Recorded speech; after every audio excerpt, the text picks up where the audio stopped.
तुम्हारे लिए 4 घंटे बोलेंगे, तुम अभी आधा घंटा बैठे नहीं कि तुम्हारा दिमाग चटपटाने लगा।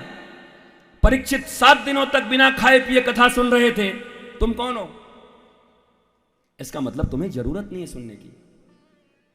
अपने बहन के विवाह में तो तुम्हें याद नहीं रहता कि अगर कुछ मामला गड़बड़ हो जाए तो 2 दिन से खाना नहीं खाते, सोते नहीं, पानी नहीं पीते। यहां का मेहमानी करने आए हो, व्यवहार करने आए हो।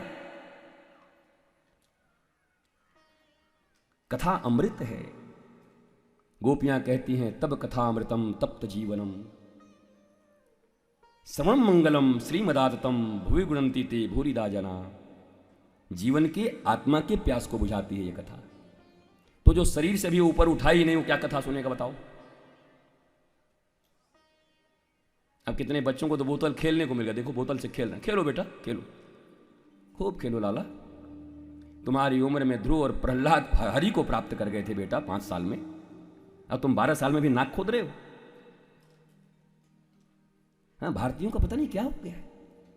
छोटा है महाराज जी, ध्रुव भी छोटा था, मेरी मम्मी 5 साल का था और 5 साल में ऐसी तपस्या करी कि भगवान को अपने स्थान को छोड़ के आना पड़ा।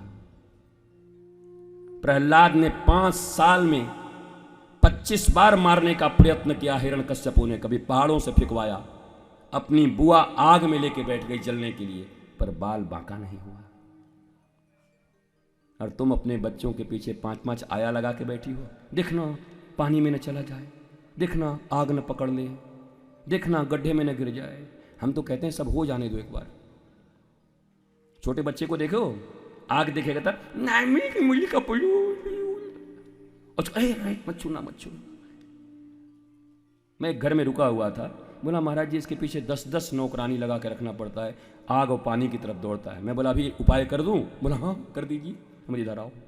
आग जला के रखा, बच्चा मुल्क के पुला कुचू, हम किधर आओ कुचू पुचू, हमके छुओ छुआ।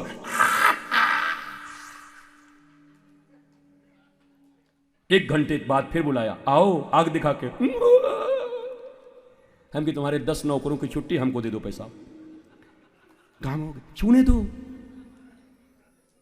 एक बार झटका लगेगा तो सीख जाएगा। कब तक बचाओगे पानी से? सड़क पे ज्यादा निकलता है ना, अपनी ही साइकिल अपनी मोटरसाइकिल गाड़ी रखो, जैसे ही दौड़ के निकले धीरे से अपना ही धक्का मार दो, जब गिरेगा नाक छिल जाने दो, जाओगे सड़क पे। काहे को इतना परेशान हो? सत्य का अनुभव होने दो। मत पालो ऐसे अपने बच्चों को कि न वो हवा देख पाए, न पानी देख पाए, न ठीक से जवानी देख पाए। उनको जीवन की सुनामी देखने दो, मजबूत बनने दो, मिट्टियों में खेलने दो, गिरने दो, रोने दो। उनके पीछे थालियां लेकर के मत चलो। थाली लेकर के चलने वाली माएं अपने बच्चों को कभी मजबूत नहीं बनाती, बल्कि जब भूख लगे और रोए, आओ रुक जा, आओ ले, और नहीं खा लो, नहीं मम्मा खा लो, दाल का पानी पियो, प्रोटीन खाओ। अच्छा, किसी किसी का बच्चा भी ऐसा होता है, अम्मा कहते महाराज जी बड़ा कमजोर है, कुछ खाता ही नहीं। बोला हमको खा जाए अब। बताओ महाराज ऐसा शरीर कह रहा कुछ खाता ही नहीं, कहा हमको खाएगा। थाली लेके पीछे घूम रहे हैं। भूख लगने दो। साइंस कहता है अगर भूख लगने के बाद भोजन करते हैं तो दुनिया में कभी दवाई की जरूरत नहीं पड़ती, एक टैबलेट की जरूरत नहीं पड़ेगी। तुम्हारा बच्चा स्वस्थ रहेगा, आनंदित रहेगा, मस्त रहेगा, सुरक्षित रहेगा। तुम बीमार बना रहे हो अपने बच्चे। हमारे यहां बीमारी के बाद दवाई, दवाई के बाद ऐसे से माथा सहलाना, उसके बाद साथ में रहना, इसको बड़ा सेवा समझते हो। बच्चा बीमार ना पड़े तो माता का फिर मां कैसे कहलाएगी बेचारी? बलिदान करने वाली, जबरदस्ती बीमार पड़वा के बलिदान करेगी वो। बच्चों को मजबूत बनने दो, मजबूर मत बनाओ। मेरी मां, तुम्हारे कारण ही कोई महावीर बनता है और तुम्हारे कारण ही कोई दुर्योधन बनता है। मां में इतनी शक्ति है, वो चाहे तो राक्षस के घर में जन्म लेने वाले प्रहलाद को दुनिया का सबसे बड़ा भक्त बना सकती है केवल मां की कृपा अगर अपने बच्चे पर हो जाए। मां, अगर मां चाहे तो रावण वेदज्ञ श्रुतज्ञ को रावण बना सकती है। मां के ऊपर सब कुछ है। अगर मां ठीक नहीं है, अगर मां के जीवन में आनंद नहीं है, अगर मां अपने बच्चों का रक्षा नहीं करना चाहती, तो याद रखो ये जीवन में आपके बच्चे कभी भी बड़े नहीं बन सकते, कभी भी विशाल नहीं बन सकते। इसलिए अरे जाना है तो आराम से जाओ ना माई, इतना काय को हंगामा मचा के जा रही हो। कल से मुझे 2 दिन कथा करना है। या तो सामने वही लोग बैठेंगे जो सुनेंगे, तो भैया तुम ही कहना, तुम ही सुनना।